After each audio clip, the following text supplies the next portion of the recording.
Bismillahirrahmanirrahim. Dan Nabi sallallahu alaihi wasallam تماروا على الأنبياء والمرسلين وعلى كل الصحابة أجمعين والعلماء الصالحين والمشايخنا في الدين والفقهاء والمحدثين والمفسرين وأهلنا وأهلنا وأهلنا وأعمالنا وأبنائنا وأخواتنا ومشايخنا والمسلمين والمسلمات والمؤمنين والمؤمنات له بشيء الرحمن وإلى شيء المعروف وإلى شيء المستقبل وإلى شيء سياسي يستقبل وإلى شيء سائل في اليمن وإلى شيء المقدم والمرجوك المعروف والفتنة في الصلاة وإلى شيء منشاكي هذا وإلى شيء الفلاحين وإلى شيء أبي أنا وإلى شيء الله سبحانه وتعالى المعروف وإلى شيء محمد أبن على ربي سبحانه الفاتحة أعوذ بالله من الشيطان الرجيم بسم الله الرحمن الرحيم الرحمن الرحيم مالك يوم الدين إياك نعبد وإياك نستعين اهدنا الصراط المستقيم صراط الذين أنعمت عليهم غير المغضوب عليهم ولا الضالين آمين. بسم الله الرحمن الرحيم الحمد لله رب العالمين والصلاة والسلام على سيدنا محمد وعلى آله وصحبه أجمعين. أما بعد فنشهد الحديث الله عن محمد صلى الله عليه وسلم وشر الأمور محدثاتها وكل محدثة بما كل بدعة ضلالة رب اشرح لي صدري ويسر لي أمري وعقدة من لساني يفقهوا قولي يا فتاه يا عليم يا رزاق يا كريم افتح لنا مطلعا بجودك كرامك يا أكرم الأكرمين سبحانك لا علم لنا إلا ما علمتنا إنك أنت العليم الحكيم وتب علينا إنك أنت التواب الرحيم. بسم الله الرحمن الرحيم. قال عليه رحمه الله ونفعنا به وبالقرآن اللغة. تفسير menurut lugah tajalla ay inkasyafa wa zahara.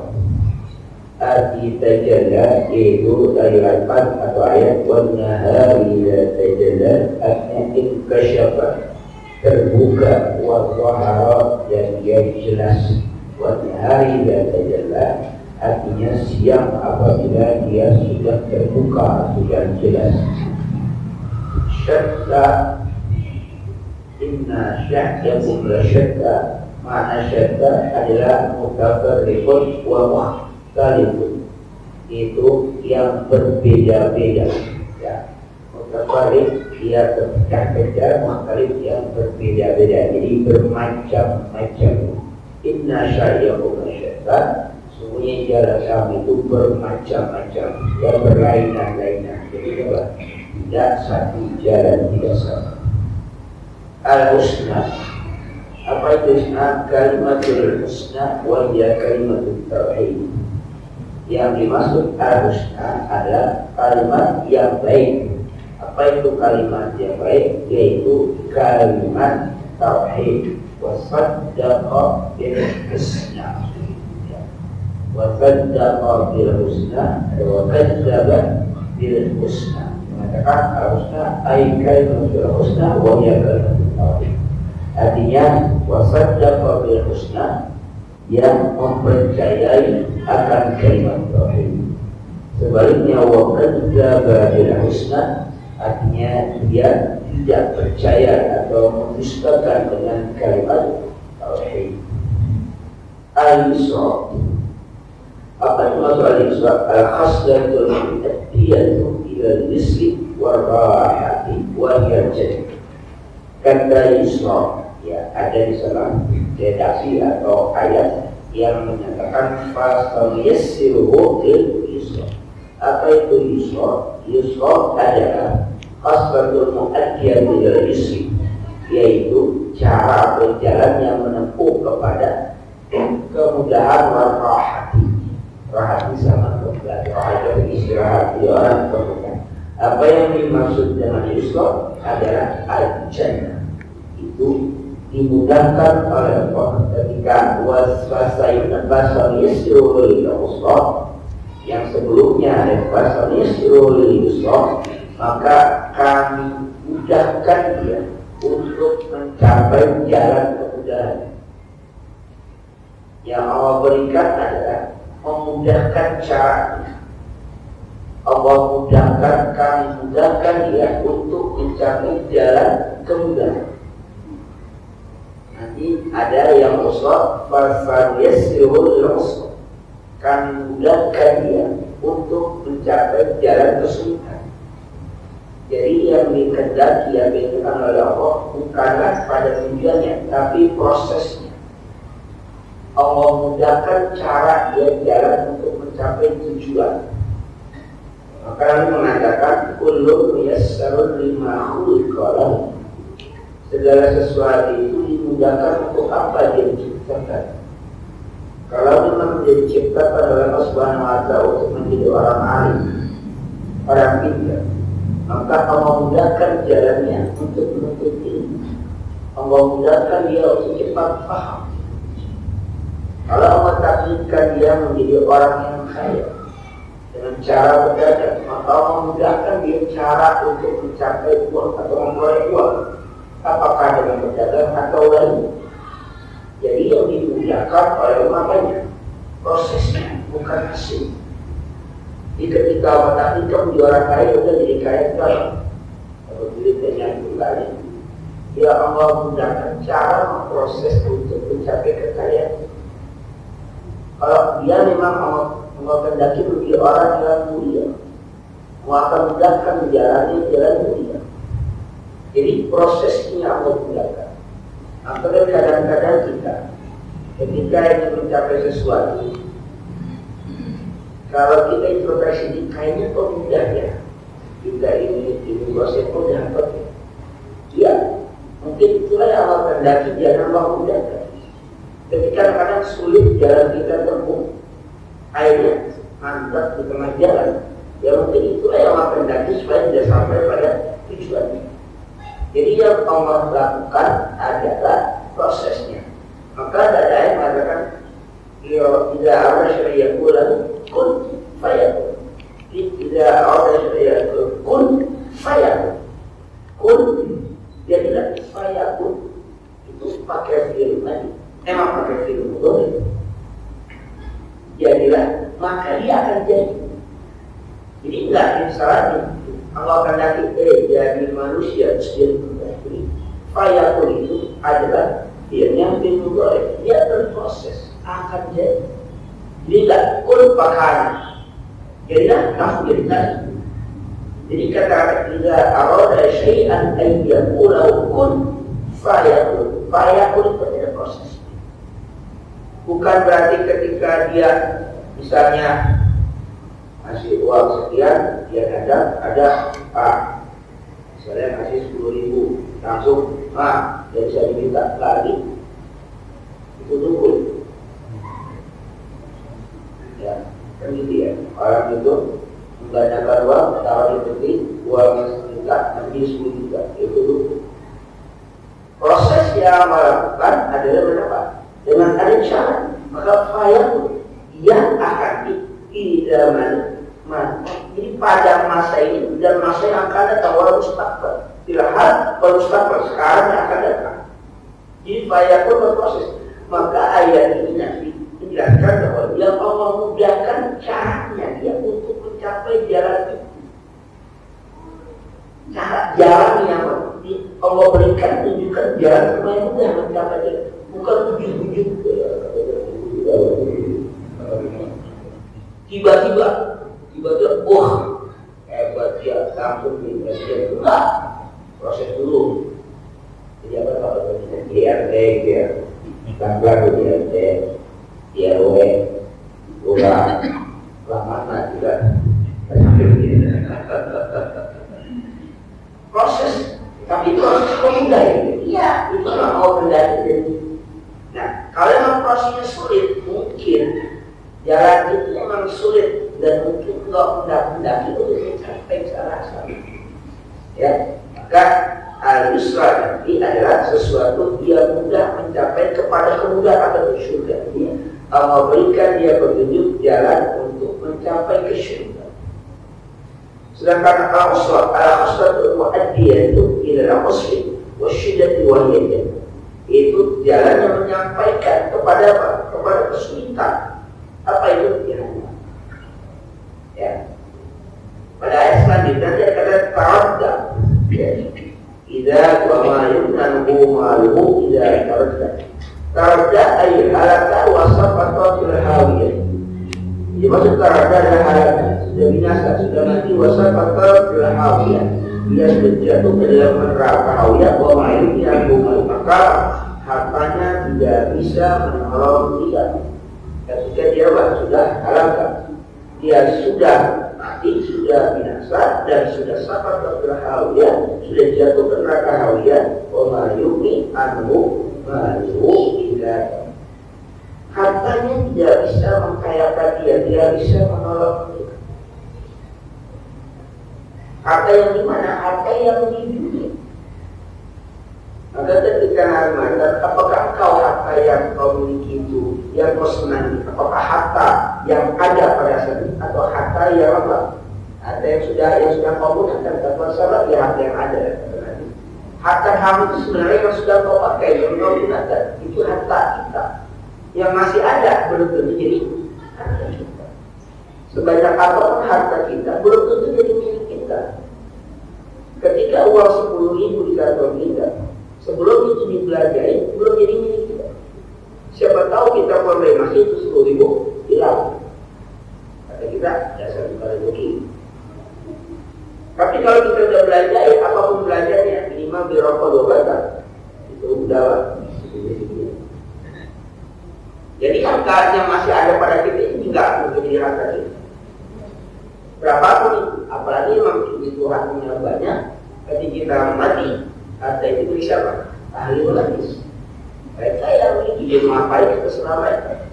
Kita sudah ada hubungan kan? Jadi harta kita yang mana? Yang sudah kita belanjakan, yang kita sudah gunakan, kita sudah sedekahkan, kita sudah makan, itu harta kita yang sebenarnya. Kalau belum, nggak bisa. Karena kalau kita sedekah dari sekarang, jangan tunggu tamat. Kalau bawa penting itu kagak sebelah dia nggak bisa. Kalau anaknya mau bawa kagak, sekarang dia masih. Nanti apa kan? Karena halaka wasapakot ilahami. Kalau kasuha katawa air katalah hawa watawak pada hati kalau masih ada di kita akan baca ayat kata ba'unzalikum naron kalau air katawa ayat katalah hawa, saling melarang, saling membakar, saling memakan, saling melahap. Jadi yang namanya api sama api apa? Saling apa? Saling makan dia. Yang namanya api sama api itu berada. Kita nggak ada aja biasa. Saling memakan. Api sama api saling makan. Makanya api sama api berebut tadi apa bentuknya. Yang dia makan apa? Batu bara. Yang dia makan apa kayu. Ya dia berebutan makan itu. Mungkin banyak ya pada mereka. Kita nggak ngerti. Jadi katalah habah wa tadawam qadah. Yaslaha yadkhuluha wa yuqasu harraha. Yaslaha dia masuk ke dalam neraka wa yuqasu harraha, dia akan merasakan akan panasnya api neraka. Al-munasabah. Nah, di sini tidak disebutkan kata-kata sababul wurud. Sababul nuzul. Dia al-munasabah. Ayat ini turun ada kaitan. Bukan sebab, ada kaitan. Apa kaitannya? Ruya anna Bilalan radhiyallahu anhu kana 'abdan mamlukan li Umayyah bin Khalid. Wa kana sayyiduhu yu'adhibuhu Islam. Diriwayatkan bahwasanya Sayyidina Bilal bin Rabah, Sayyidina Bilal radhiyallahu, yaitu awalnya seorang budak, 'abdan, budak mamlukan li Umayyah bin Khalid. Budak yang dimiliki oleh Umayyah bin Khalid. Ini salah satu dari 4 orang Quraisy yang sangat musuhi Rasulullah SAW. namanya Abu. Wakana Sayyidu Umayyah bin Khalaf itu tuan siapa? Tuannya Bilal bin Rabah. Yu'allimuhu Islam. Dia siksa Bilal bin Rabah karena Bilal masuk Islam. Yukhrijuhu ila hamiyati syams. Idza hamiyati syams. Bilal itu bisa disyarat dikeluarin apabila sudah menteres sudah panas matahari. Fayaqumu ala zahri dibakar. Kemudian dia dibentangkan di atas di atas padang pasir itu dibakar dibakar. Setelah dia dibentangkan itu, semua dia di sakhratil azimat. Kemudian Umayyah bin Khalaf memerintahkan sakhratul azim, batu yang besar, batu ala sadri, diletakkan di atas dada Bilal bin Rabah. Gara-gara dia masuk Islam. Gara-gara dia masuk Islam, tuannya yang namanya Umayyah bin Khalaf marah. Karena dia sangat mencintai Rasulullah, dia menentang Rasulullah, ada tentangnya dan justru masuk Islam. Ini dibenarkan cara tulisan, ya dibenarkan karena yang namanya budak adalah benda barang. Dia milik tuannya, mau diapain itu sah-sah saja.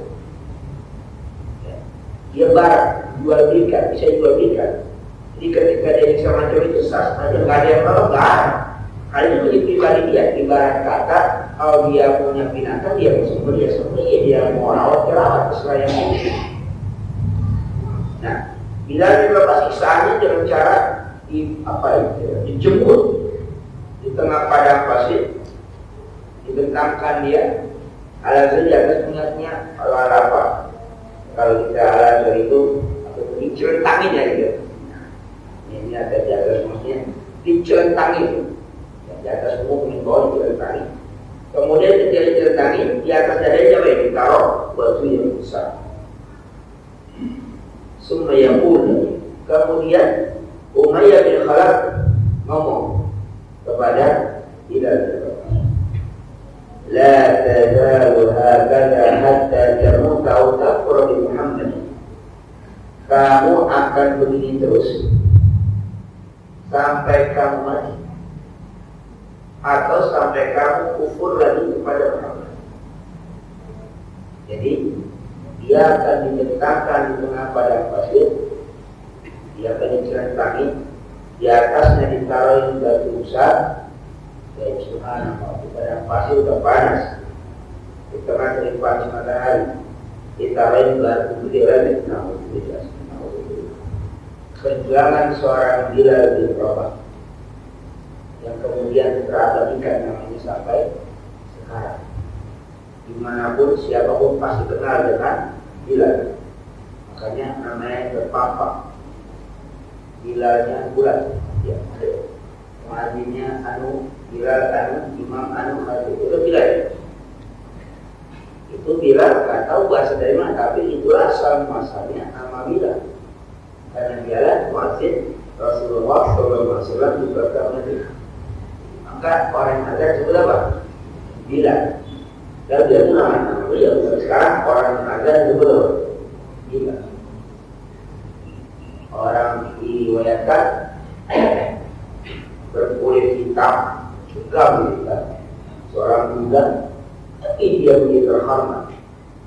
Bahkan riwayatnya orang yang masih hidup, bangkiannya ada masuk surga juga. Diriwayatkan bangkiannya ada masuk surga juga. Orang yang masih dunia, bangkiannya ada masuk surga juga.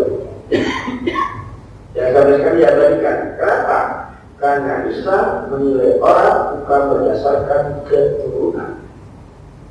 Walaupun Bilal mantan budak, tapi dia dekat dengan Rasulullah, sehingga kedekatan dengan Rasulullah SAW menjadikannya dia. Tidak satu orang pun yang berani ketika dia sudah bebas. Bahkan yang dendam pun banyak. Di antara tuannya. Nah, ketika tuannya bilang, kamu akan terus seperti ini, akan terus disiksa seperti ini sampai kamu mati. atau kamu kufur kepada Muhammad. Artinya apa? Murtad lagi, nggak beriman ke Rasul. Ketika dibilang kayak macam itu, fayaqulu wa fitil kalhadah, bila ngomong pada saat kondisinya sedang dijemur di tengah terik matahari, ditindikin dengan batu besar, diejekin oleh tuannya. Apa jawabannya? Ahad, ahad. Nah itu soal itu. Ahad, ahad. Tidak ada kalimat keluar dari hati. Ancaman dari Umayyah bin Khalaf tidak tepat kepada tidak itu.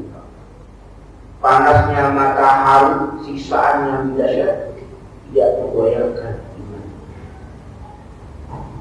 Iman kalau sudah masuk ke dalam hati seseorang, maka orang itu akan merasakan manisnya. Sekalipun disiksa, dia tidak akan merasakan apa-apa dibandingkan dengan nikmat Allah. Yasin, Sumayyah itu adalah orang tua dari Muhammad.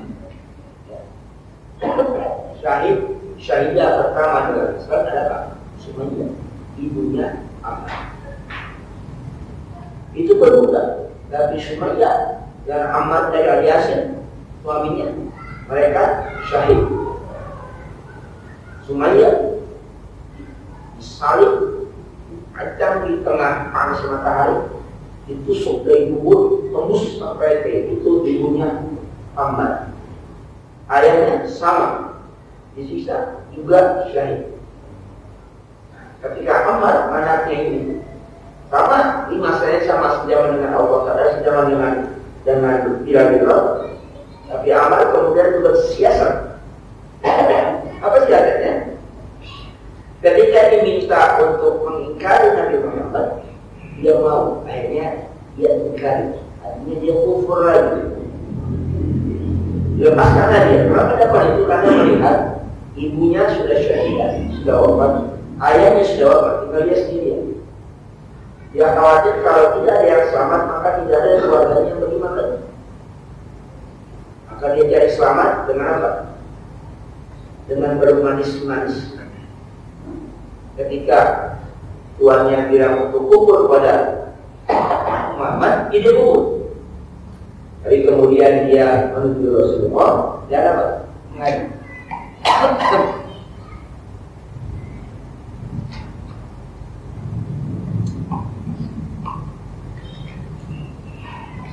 Kemudian Nabi nanya, bagaimana dengan hatimu? Ammar mengatakan, aku tetap beriman kepada engkau. Ya Rasulullah, hatimu yang beriman. Jadi apa? Yang nilai hatinya, walaupun lidahnya kufur, untuk mencari Islam. Nah, bila lebih sadis lagi, dia tidak tetap yang keluar dari mulutnya ahad. Pada saat orang seperti itu, famarra bi Abu Bakr Siddiq radhiyallahu anhu wa hum yasma'una bi dzalik. Maka lewat Abu Bakr Siddiq wa hum yasma'una bi, dan mereka sedang melakukan bila seperti itu, Abu Bakr jawab.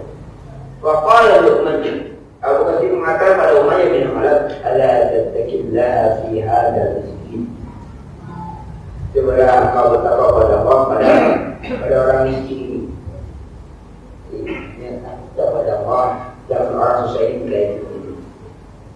Faqala Umayyah bin Khalaf jawab, anta absadtahu alayya wa anbalahu mimma tara. Kamulah yang membuat rusak orang ini, sehingga kamu lihat apa yang dilakukan pada orang itu. Jadi justru apa? Abu Bakar disalahkan oleh Umayyah bin Khalaf. Kamu yang menyebabkan orang ini begini. Orang ini aku siksa. Itu gara-gara kamu. Dengan abstrak, kamu yang merusak orang ini, sehingga orang ini apa? Beriman kepada Nabi Muhammad SAW. Kamu yang tidak rusak. Maka bahan muqallahu mimma tara. ya aku lakukan, aku siksa sebagaimana yang kau lihat. Jadi Abu Bakar disalahkan, dialah yang menyebabkan kayak ini. Memang Abu Bakar Siddiq lebih dahulu masuk Islam. Karena pada saat itu yang dikhawatirkan oleh orang kafir adalah bukan hanya sosok nabinya saja. Sosok Rasulullah sudah terkenal dengan akhlaknya yang luar biasa. Tapi yang dikhawatirkan oleh para orang adalah bacaan Al-Quran. Siapapun yang membaca Al-Quran itu orang akan terkesima, kayak orang terhipnotis. Terutama kalau Abu Bakar As-Siddiq yang baca. Karena Abu Bakar As-Siddiq kalau baca Al-Quran, riwayatnya beliau karena beliau paham dengan ayat itu bisa sambil menangis. Dan riwayatnya memang suara yang benar, orang terkesima. Kalau beliau punya kalau kita punya macam sholat di Fatimah itu kalau begitu anak-anak orang tua itu itu yang ditakutkan oleh orang tua. Kalau Muhammad yang begitu memang punya akhlak yang bagus, tapi tidak senantiasa akan bersama-sama mereka, gampang dikeluarkannya untuk memproteknya, untuk melindungi. Tapi kalau baca Al-Quran ini susah. Kenapa? Kalau sahabat yang masuk Islam kemudian baca Al-Quran, ini menjadi berbahaya. Jadi mereka seperti terhipnotis ketika mereka baca Al-Quran. Walaupun Al-Quran pada saat itu belum baca. Nah, Abu Bakar yang disalahkan oleh apa? Umayyah bin Khalaf. Karena ajakannya Abu Bakar Siddiq sehingga apa? Dia masuk. Nah, setelah dibilang kayak begitu, Ashtara wa Abu Bakr minhu wa'taqahu fi sabilillah. Kemudian Abu Bakar Siddiq membelinya. Membeli siapa? Bilal bin Rabah. Wa'taqahu fi sabilillah, dan dimerdekakan pada jalan Allah. Jadi dibeli untuk diselamatkan, kemudian apa ya? Dimerdekakan. Jadi bukan dimiliki. Nah, ketika Abu Bakar makan itu, faqala musyrikuna innama ataqahu liyadin kana lahu indahu. Diajiblah oleh orang-orang musyrik tersebut. Innama ataqahu, hanya saja dia memerdekakannya liyadin kana lahu indahu, ya karena ada kekuasaan yang dari itu. Fanazalat wa ma lahadin indahu min ni'matin illa illa batigha'a wajhi rabbil 'ala wa la sawfa yarda. Ini ayat ini, ingat ya, bukan dikatakan sebagai sababul nuzul, tapi ini ada munasabah, ada keterkaitan hubungan antara satu peristiwa dengan ayat. Jadi dalam ilmu tafsir itu ada ilmu munasabah, ada ilmu asbabun nuzul. Itu mempunyai korelasi yang berbeda antara ilmu munasabah dengan ilmu asbabun nuzul. Kalau asbabun nuzul berkaitan langsung, tapi kalau munasabah tidak berkaitan langsung. Jadi ada keterkaitan ini peristiwa ini dengan ayat ini bisa jadi, tapi tidak menjadi sebab turunnya ayat. Tapi kalau sebab langsung menjadi sebab suatu peristiwa, baik itu pertanyaan atau sebagai teguran, langsung terjadi, maka ya ada kuasa. Tapi kalau munasabah bisa jadi tidak langsung. Kenapa? Karena ayat ini dengan peristiwa Abu Bakar As-Siddiq itu durasi waktunya lama. Tidak. Kalau sebab itu durasi waktu langsung, itu lama. Antara perbuatan Abu Bakar As-Siddiq dengan ayat itu jauh peristiwanya. Jadi kalau katakan ini sebab itu ya udah lewat masalah apa. Tapi ketika dihubungkan ada di mana tindakan Abu Bakar As-Siddiq hanya dilakukan ibtigha wajh, hanya mengharapkan ridha Allah Subhanahu wa ta'ala. Jadi tuduhan orang-orang Quraisy kepada Abu Bakar As-Siddiq tuduhan yang besar. Yang dikejar oleh Abu Bakar As-Siddiq adalah hanya karena Allah Subhanahu wa ta'ala. Yang jawab kami Abu Bakar Siddiq. Kenapa? Karena ketika dia terkasar mata, itulah yang terjadi. Apapun pada diri kita, ketika terjadi sesuatu pada kita, orang menilai berdasarkan zahir. Kita nggak perlu meyakinkan orang, hanya menunjukkan apa yang kita lakukan. Karena kalau meyakinkan orang, belum tentu orang semuanya sama persepsi tentang kita. Capek kita. Maka lakukanlah yang terbaik biar orang yang menilai. Ketika yang terbaik saja belum tentu dinilai oleh orang baik-baik semua. Ya, ketika kita lakukan yang terbaik belum tentu orang menilai baik. Kalau begitu yang diikuti, ya nggak pernah selesai urusan kita. Nabi saja membawa risalah di masyarakatnya sendiri, pada kaumnya sendiri, keluarganya sendiri yang tahu bagaimana cirinya Rasul, bagaimana akhlak Rasul. Tetap saja tidak semua orang mau beriman. Bahkan ada yang begitu. Dia pengen jadi raja, dia pengen jadi penguasa, dia pengen jadi orang, macam-macam Tuhan. Tapi Rasulullah hanya fokus pada apa yang dibuat atau yang disarankan oleh Allah Subhanahu wa Ta'ala. Jalan sesuai dengan Allah. Jadi Abu Bakar Siddiq tidak membantah apa yang dapat mereka beli, mereka masuk. Maka riwayatnya ada riwayat justru Abu Bakar Siddiq dijual dengan harga murah. Karena udah ada lain. Abu Bakar Siddiq sekalipun dia jual dengan harga yang mahal akan begitu. Jual dengan harga murah karena Umayyah bin Khalaf lah kebetulan mau dibuang ya buang, ada yang beli ya kan, ya lumayan kan, dan ini juga. Ya sudah beli saja beberapa kali, dibayar dengan kasih dengan yang mahal. Dia mau jual terserah misalnya, tapi harusnya membeli dengan uangnya. Kemudian dimerdekakan dan jadilah dijual ke dalam sampai sekarang namanya teragamikan, walaupun mantan orang Islam. Jadi Allah angkat derajat manusia bukan karena keturunan, bukan karena bentuk fisiknya. Inna wa la yanzuru ila suwarikum wala ila amwalikum wala yanzuru ila qulubikum wa amalikum. Allah tidak memperhatikan apakah keturunan kamu, dasar-dasar kamu atau harta kamu, wala yanzuru ila qulubikum wa amalikum. Tapi yang memperhatikan bagaimana hati kamu dan amal perbuatan kamu. Ya, itulah yang menyebabkan Bilal bin Rabah mempunyai kehormatan yang luar biasa. Sebagai muadzin, namanya terpapang di seluruh jagat yang kita disebut Bilal.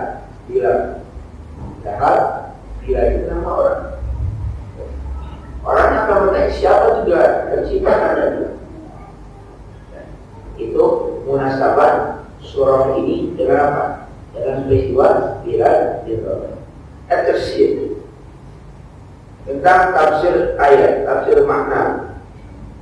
Wal laili idza yaghsha, ay uqsimu bil laili idza qatta bi dhulmatihi al-kawn.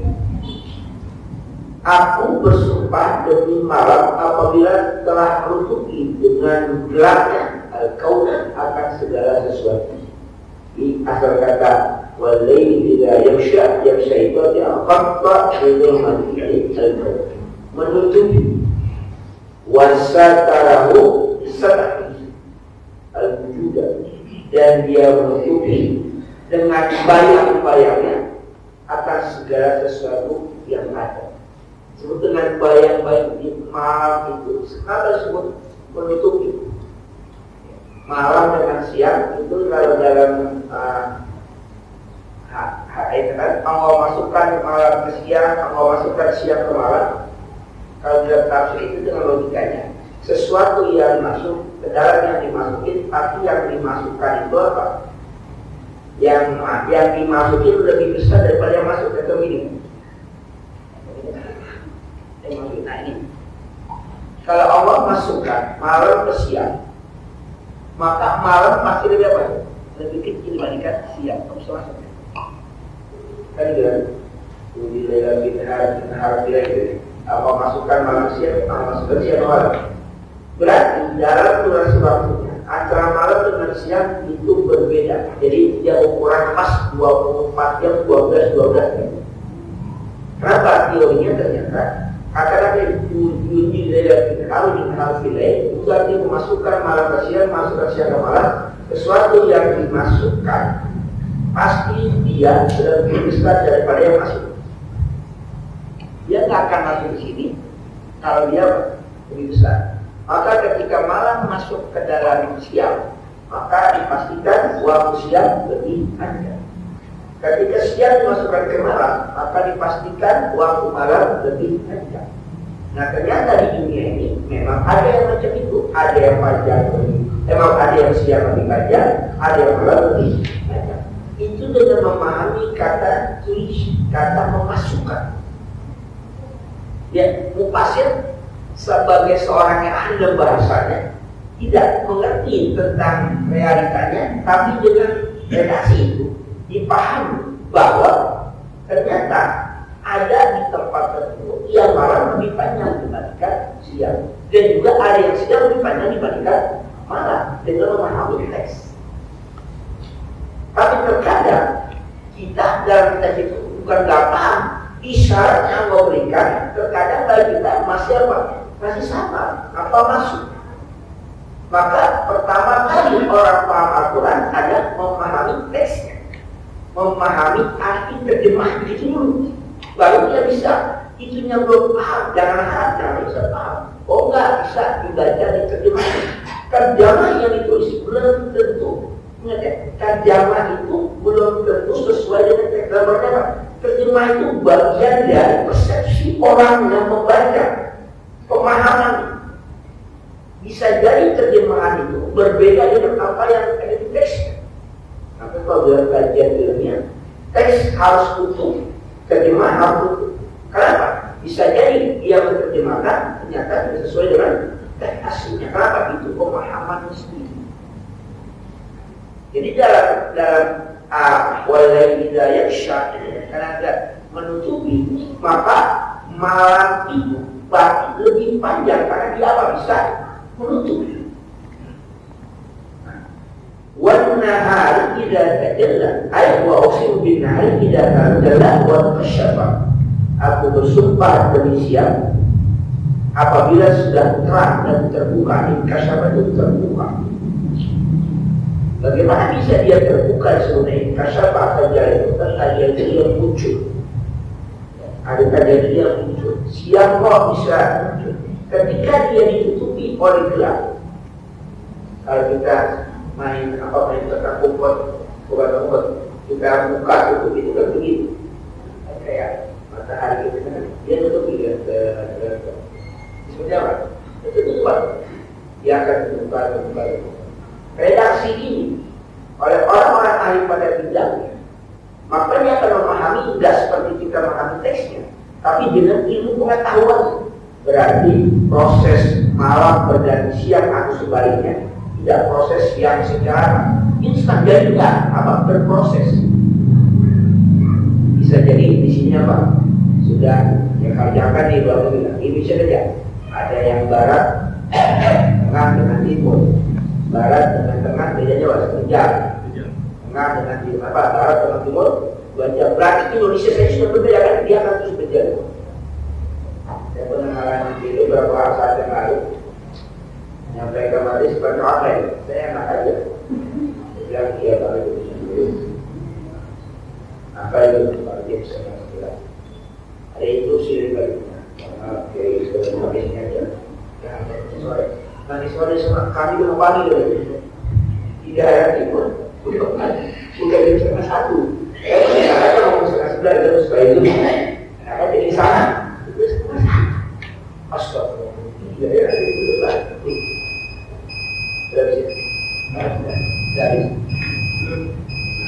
Dari ada.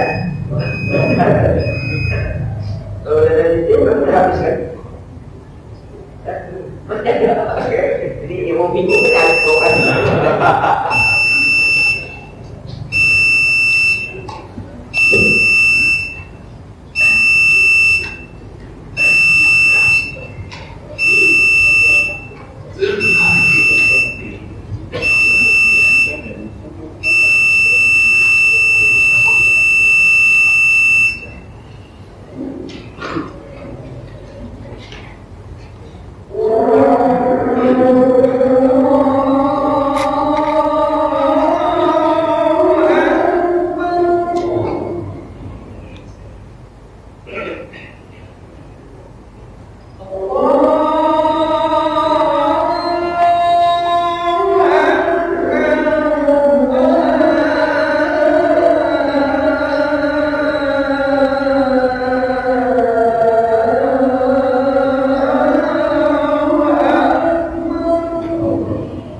ثم قال وقال المفسرون وعلى صوت الفاتحة قبل